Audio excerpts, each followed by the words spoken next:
Analysis. Anthony Joshua. The Journey.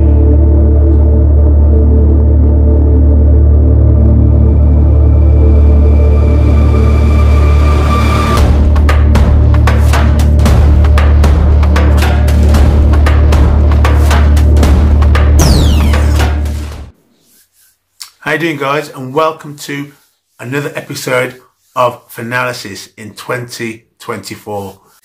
We're going to look at Anthony Joshua's career, well, not so much his career, but his journey.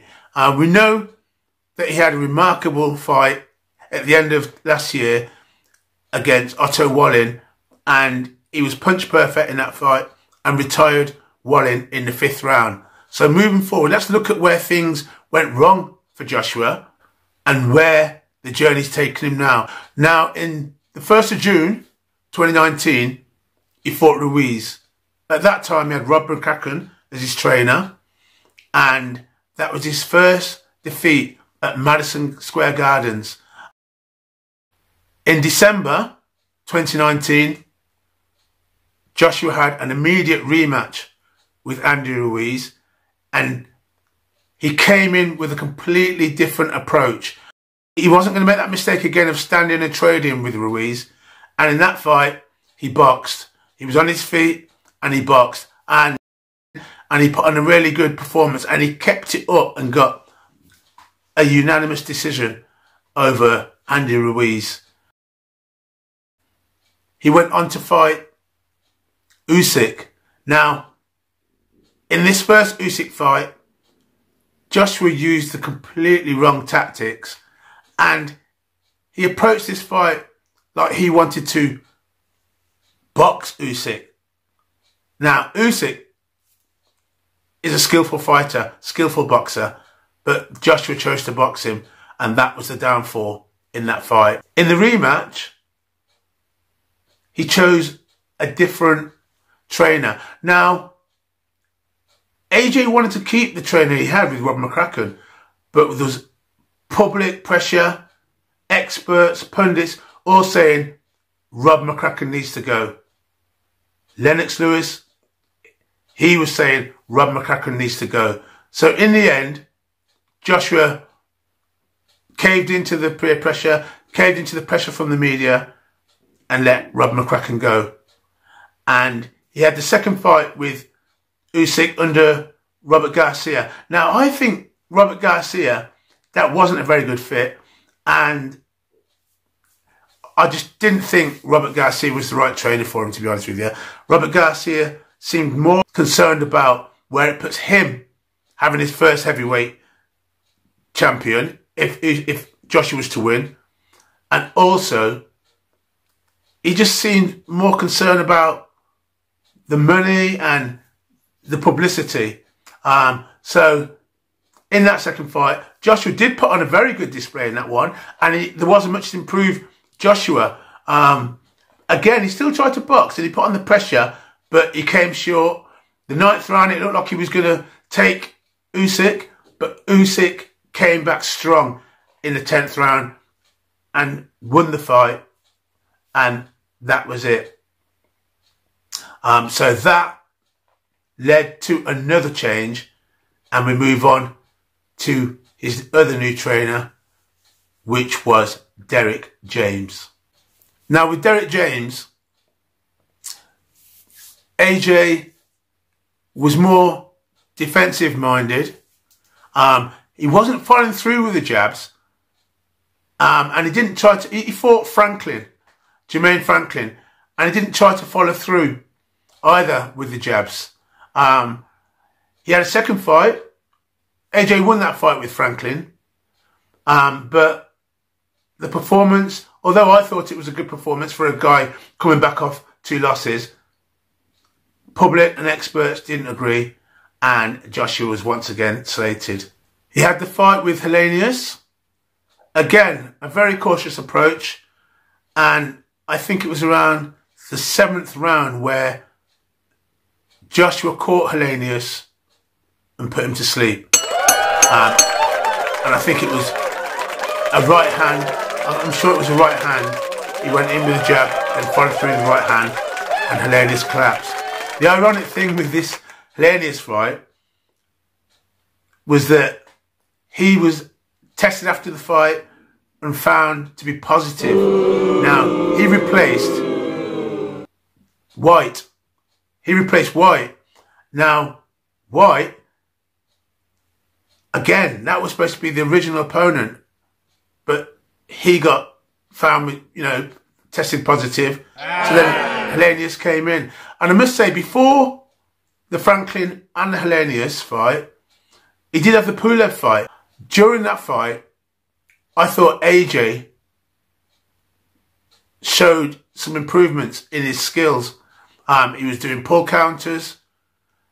He was a bit tentative, but in that fight, he showed some good boxing skills.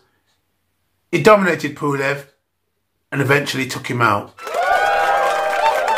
So this leads us to the present day, where Anthony Joshua is at this present time.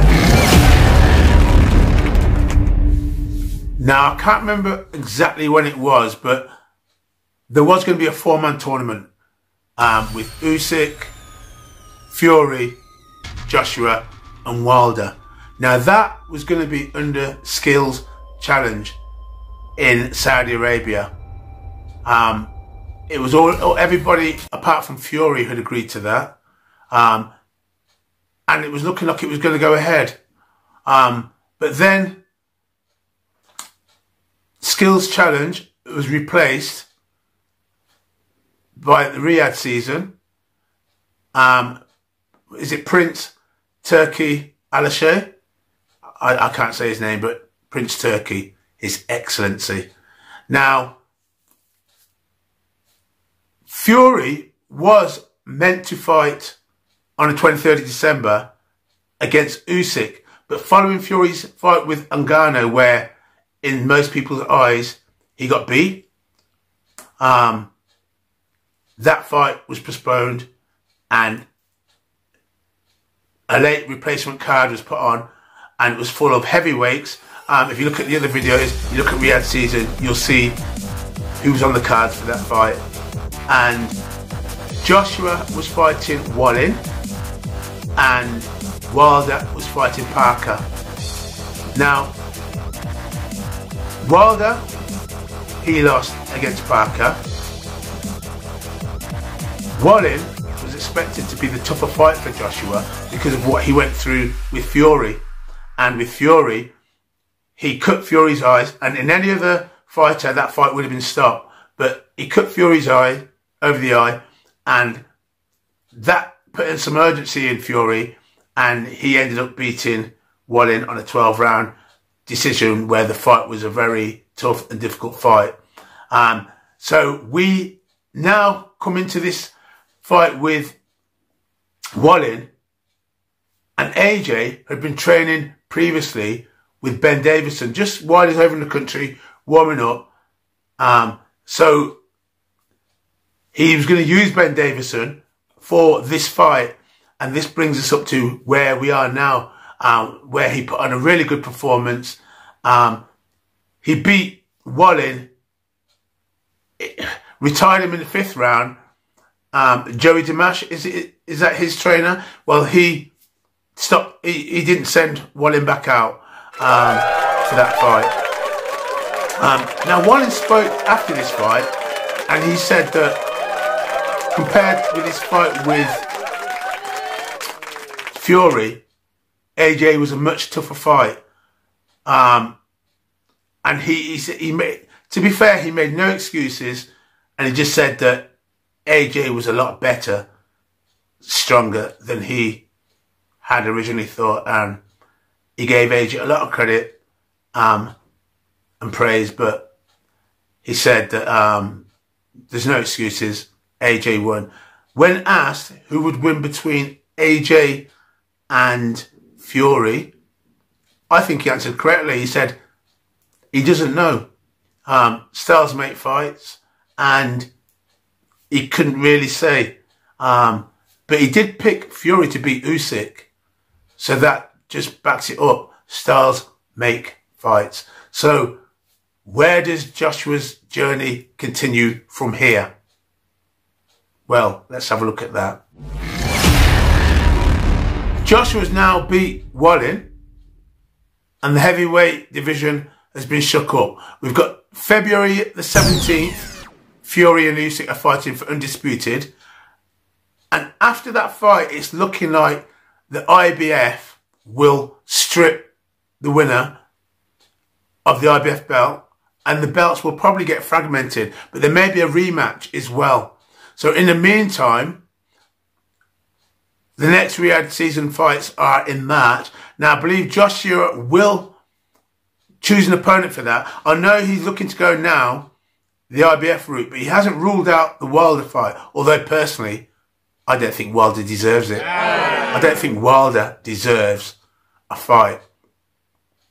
Why should he just jump straight back in it? If it was the other way around, when Joshua was beaten by Ruiz, he just laughed and laughed. But Joshua was a lot more gracious in victory. And he said that Wilder will come again. So the opponent's looking likely. We wouldn't rule out a Wilder fight. I'm not bothered about that fight. There could be a Zhang fight. I've heard that Zhang, is he the interim for the WBO? And you got Hrgovic, is the mandatory for the IBF. Is it? The IBF. So these are the routes that Joshua can take. I'm not sure if he'll go from here into a Hrgovic fight, but then they have to wait and see what's happening with the belts. Or if he'll have another fight in between, I don't know. It could be anybody. It could be Zhang. It could be Tobias. It could be Wilder. I don't know. That's something we have to wait and see. But I know what's on Joshua's mind is he now wants to be 3 times world champion, heavyweight world champion, and then we'll take it from there. Well, guys, thanks for watching, and peace. And as always, I'll catch you later.